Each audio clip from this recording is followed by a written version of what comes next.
Breaking news. Bharat పై Trump విషం కక్కుతూ ఉన్నాడు. భారత్ పై మాత్రమే విషం కక్కాలి అని చూస్తూ ఉన్నాడు.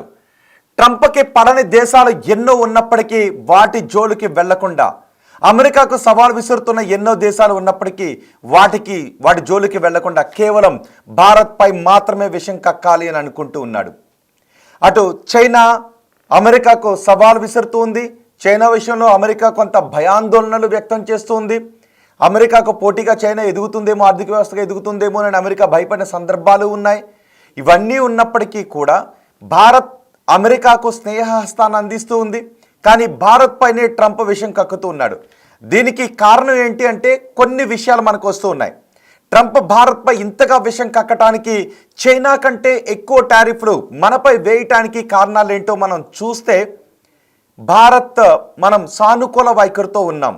మనం ప్రపంచ దేశాల విషయంలో కొంత సానుకూల వైఖరితో ఉంటాము. మనం అగ్రెసివ్గా కొట్టు అన్నట్టుగా మనం ఉండం కాబట్టి, స్నేహస్తాన్ని అందిస్తాం కాబట్టి మనలాంటి దేశం పైన టారిఫ్లు విధిస్తే కొన్ని దేశాల విషయంలో భయాన్ని పుట్టించినట్టు అవుతుందేమోననే ఆలోచన కూడా ట్రంప్ చేస్తూ ఉన్నాడు అనే చర్చ కూడా జరుగుతుంది. సో మనం కొన్ని కారణాలను విశ్లేషిద్దాం. ప్రధానంగా ట్రంప్ ఎందుకు భయపడుతూ ఉన్నాడంటే, భారత్ బలమైన ఆర్థిక వ్యవస్థగా ముందుకు వెళుతూ ఉంది. బ్రిక్స్ దేశాల గురించి, బ్రిక్స్ విషయంలో అమెరికా భయపడుతూ ఉంది. నిజానికి బ్రిక్స్ దేశాలు బలపడుతున్నాయి, బ్రిక్స్ కూటమి బలపడుతూ ఉంది. బ్రిక్స్ ఒక డాలర్కి ఆల్టర్నేటివ్ కరెన్సీని తీసుకుని రావాలి అనే ఆలోచన చేస్తోంది అని ట్రంప్ భయపడుతున్నాడు.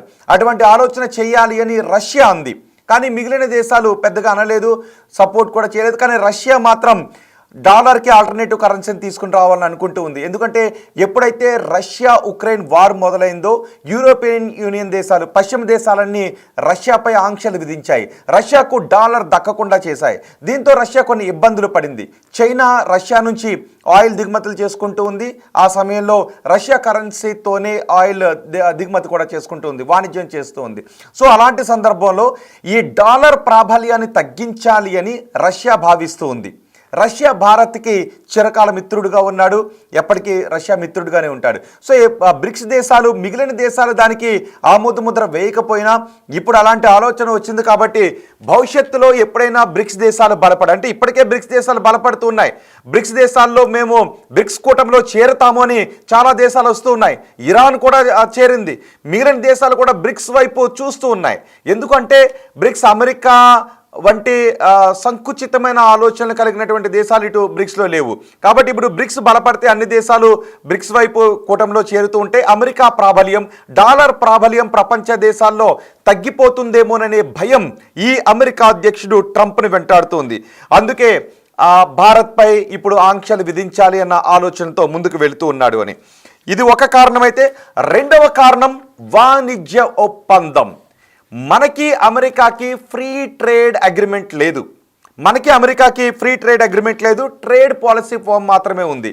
ఫ్రీ ట్రేడ్ అగ్రిమెంట్ లేదు. ఫ్రీ ట్రేడ్ అగ్రిమెంట్ ఉంటే వస్తువులు ఇక్కడ నుంచి ఎగుమతులు, మనం అక్కడ నుంచి దిగుమతులు, ఇవన్నీ కూడా ఫ్రీగా జరిగిపోతుంటుంటాయి. టారిఫ్లు కానీ నాన్ టారిఫ్లు కానీ వాటిపైన ఉండే అవకాశం లేదు.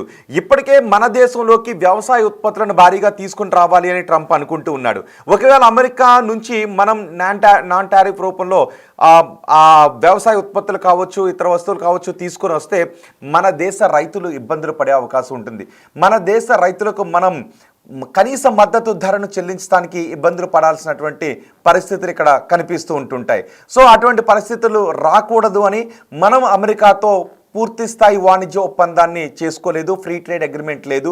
ఫ్రీ ట్రేడ్ అగ్రిమెంట్ చేసుకోవాలి అని ట్రంప్ భావిస్తూ ఉన్నాడు. సో దానికి భారత్ అంగీకరించకపోవటం కూడా మన దేశ రైతులు, మన దేశ గ్రామీణ ప్రాంతాల ప్రజల బాగోగులను దృష్టిలో పెట్టుకొని ఈ అగ్రిమెంట్ చేసుకోవడం లేదు. ఇది కూడా ట్రంప్కు కంటగింపుగా మారింది. ఒకవేళ మనం ఫ్రీ ట్రేడ్ అగ్రిమెంట్ చేసుకుంటే మన దేశాల్లో రైతులే మన దేశానికి వెన్నెముక, గ్రామాలే మన దేశానికి పట్టుకొమ్మలు. సో రైతులందరూ ఇబ్బందులు పడే అవకాశం ఉంటుంది కాబట్టి వాటి జోలికి వెళ్ళట్లేదు. ఇది కూడా ట్రంప్కి కంటగింపుగా మారింది. అందుకే ట్రంప్ భారత్ పైన ఈ సుంకాలను పెంచాలని అనుకుంటూ ఉన్నాడు. అంతేకాదు చైనాతో సాన్నిహిత్యం పెరుగుతుంది. మనం చైనాతో ద్వైపాక్షిక విషయాలలో సాన్నిహిత్యం పెరుగుతుంది. అఫ్కోర్స్ మనకి చైనాతో సరిహద్దులో కొన్ని విభేదాలు ఉన్నాయి. చైనా మనపైన కత్తి దూతూ ఉంటుంది, కాలు దూతూ ఉంటుంది, విషం కక్కుతూ ఉంటుంది. చైనా, పాకిస్తాన్, అమెరికాను మనం ఎప్పటికీ పూర్తి స్థాయిలో నమ్మలేము. కానీ చైనా భారత్ మధ్య కొంత సానుకూల వాతావరణం కలుగుతుంది ఈ ట్రేడ్ విషయంలో. ఇలాంటి విషయాల్లో ట్రేడ్ విషయంలో సానుకూల ఒప్పందాలు, ద్వైపాక్షిక ఒప్పందాల విషయంలో సానుకూల వాతావరణంతో ముందుకు వెళితే అది అమెరికా ప్రాబల్యానికి గండిపడే అవకాశం ఉంటుందేమోనని కూడా అమెరికా అధ్యక్షుడు భయపడుతున్నాడు. అంటే అమెరికా అధ్యక్షుడు ఏమనుకుంటున్నాడంటే జీ హుజూర్ అనాలని ఈ ట్రంప్ అనుకుంటూ ఉన్నాడు. అమెరికా అధ్యక్షుడు ట్రంప్ పాడిన దానికి వంత పాడాలని అనుకుంటూ ఉన్నాడు. సొంతంగా ఎదగాలి అనే ఆలోచన చేసే దేశాలపై అమెరికా కక్ష కడుతూ ఉంటుంది. ట్రంప్ వైఖరి ఇప్పుడు అలాగే ఉంది.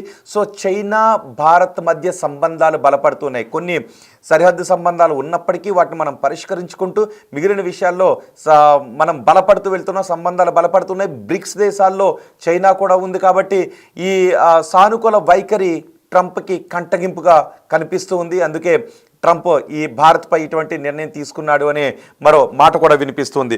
వీటితో పాటు ఆపరేషన్ సింధూర్ తర్వాత ఆపరేషన్ సింధూర్ గురించి కూడా మనం మాట్లాడుకోవాలి.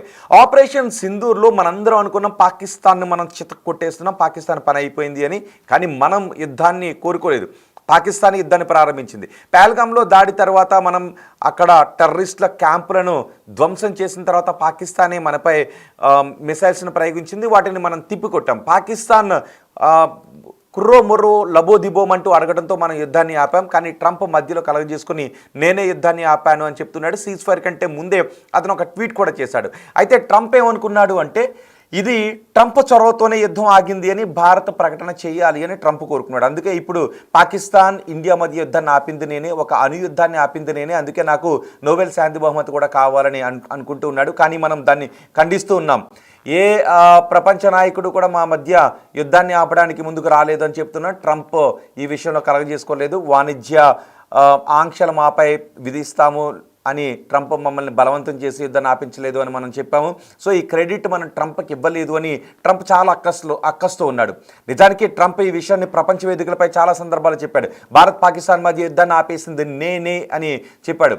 సో ఆ విషయాన్ని మనం ధృవీకరించకపోవడంతో ఆ క్రెడిట్ ట్రంప్కి రాలేదు అని ట్రంప్ చాలా కోపంతో ఉన్నాడు, అలిగినట్టుగా ఉన్నాడు. ట్రంప్ అలుగుతూ ఉంటుంటాడు, ఏ సమయానికి ఎలా మారుస్తాడో తెలియదు. ముఖం మార్చుకుంటూ ఉంటుంటాడు, అప్పుడప్పుడు జిడ్డు ముఖం కూడా పెడుతుంటుంటాడు. ముఖం మార్చుకున్న వాళ్ళు మనకి చాలామంది కనబడుతుంటుంటారు కదా, మాడుముఖం అని అంటూ ఉంటుంటాం. ఇక్కడ ట్రంప్ కూడా అలా మాడుముఖం వేస్తుంటుంటాడు, ముఖం మార్చుకుంటూ ఉంటాడు. ఆపరేషన్ సింధూర్ తర్వాత పాకిస్తాన్ భారత్ మధ్య ఉద్రిక్తలు ఆగిపోవడానికి ట్రంపే కారణం అని మనం అనకపోవడం, ఆ క్రెడిట్ ఇవ్వకపోవడంతో కూడా ట్రంప్ కొంచెం మాడుముఖం వేశాడు అప్పటి నుంచి. అందుకే పాకిస్తాన్కి కొంచెం దగ్గరయ్యే ప్రయత్నాలు చేస్తున్నాడు. పాకిస్తాన్లో ఉన్న ఆయిల్ నిల్వలను వెలికి తీస్తామని చెప్తున్నాడు. భారతే పాకిస్తాన్ నుంచి ఆయిల్ కొనుగోలు చేసేటటువంటి పరిస్థితి ఉంటుందేమోనని ట్రంప్ మాట్లాడుతూ ఉన్నాడు. సో పాకిస్తాన్ అనుకూల సానుకూల నిర్ణయాలు తీసుకుంటూ అటువంటి మాటలు ఈ మధ్య ట్రంప్ మాట్లాడుతున్నాడు. దీనికి కారణం ఆపరేషన్ సింధూర్. ఇక మరొకటి నాన్ టారిఫ్ అంటే సహజంగా మనం టారిఫ్ అంటే డైరెక్ట్ కస్టమ్స్ సుంకాలు వేస్తుంటుంటాం. ఇక్కడ నాన్ టారిఫ్ అంటే ఎటువంటి సుంకాల విషయం గురించి కాదు, కొన్ని ఆంక్షలు మాత్రం విధిస్తాం. అంటే మీరు ఇంత పరిమితి మాత్రమే మీరు ఎక్స్పోర్ట్ చేయాలి అని. ఇప్పుడు మనం అమెరికా నుంచి కొన్ని వస్తువులు దిగుమతి చేసుకుంటే ఆ వస్తువులు మీరు ఇంత మాత్రమే దిగుమతి చేసుకుంటాం, ఇంత మాత్రమే మా దేశానికి ఎగుమతి చేయండి అని పరిమితులు విధిస్తాం. అంతేకాదు దానికి మళ్ళీ సెపరేట్ లైసెన్సింగ్ వ్యవస్థను మనం అమలు చేస్తాం. మీరు అలాంటి వస్తువుల్ని మా దేశానికి పంపించాలంటే దానికి మీరు మరో ప్రత్యేక లైసెన్స్ తీసుకోవాలి, ఇంత క్వాంటిటీలో మాత్రమే పంపించాలి, పైగా క్వాలిటీ కూడా ఈ విధంగా ఉండాలి. అలాంటి క్వాలిటీ లేదు అంటే మేము దిగుమతులు చేసుకోం లాంటి ఆంక్షలు విధిస్తూ ఉంటుంటాం. ఇవి నాన్ టారిఫ్లను మనం అంటూ ఉంటాం. సో ఈ నాన్ టారిఫ్లను విషయంలో కూడా ట్రంప్ తొలగించాలని ఎప్పటి నుంచి అనుకుంటూ ఉన్నాడు. అంటే మనం అమెరికా వస్తువులకు గేట్లు బార్లా తెరిచేయాలని ట్రంప్ అనుకుంటూ ఉన్నాడు. మనం గేట్లు బార్లాగా తెరిచేస్తే మన దేశంలో ఉన్న రైతులకు ఇబ్బందులు కలిగే అవకాశం ఉంటుంది. సో ఈ నాన్ టారిఫ్ ద్వారా మనం అమెరికాలో ఉన్న వస్తువులను మన దేశంలోకి గేట్లు బార్లా తెరిచేయడం లేదు. కానీ కొన్ని దేశాలు మాత్రం అమెరికా వస్తువులకు కొన్ని దేశాలు అమెరికాతో వాణిజ్య ఒప్పందాలు కలిగినటువంటి కొన్ని దేశాలు ఈ నాన్ టారిఫ్ని ఫాలో కావడం లేదు. కాబట్టి భారతదేశం కూడా ఈ నాన్ టారిఫ్ని విషయంలో ఆలోచించాలని అనుకుంటూ ఉన్నాడు. సో ఆ విషయంలోనూ మనం ఎక్కడా కూడా వెనక్కు తగ్గటం లేదు. మనం సెపరేట్ లైసెన్సింగ్ వ్యవస్థను పెడుతూ ఉన్నాం. మన దేశానికి దిగుమతులు చేసుకునేటటువంటి వస్తువుల విషయంలో కొన్ని వస్తువుల విషయంలో ఇంత క్వాంటిటీకి మించి మా దేశానికి ఎగుమతి చేయొద్దు, అది మా దేశ ప్రజలను ఇబ్బందులకు గురి చేసే అవకాశం ఉంటుందని చెబుతూ ఉన్నాం. పైగా దానికి క్వాంటిటీ క్వాలిటీ పరమైనటువంటి అంశాలు కూడా జోడిస్తూ ఉండటంతో ట్రంప్ ఈ విషయంలో కూడా ఆగ్రహంతో ఉన్నాడు. ముఖ్యంగా ఫ్రీ ట్రేడ్ అగ్రిమెంట్ విషయంలోనూ, నాన్ టారిఫ్ విషయంలోనూ, బ్రిక్స్ విషయంలోనూ కోపంతో ఉన్నాడు.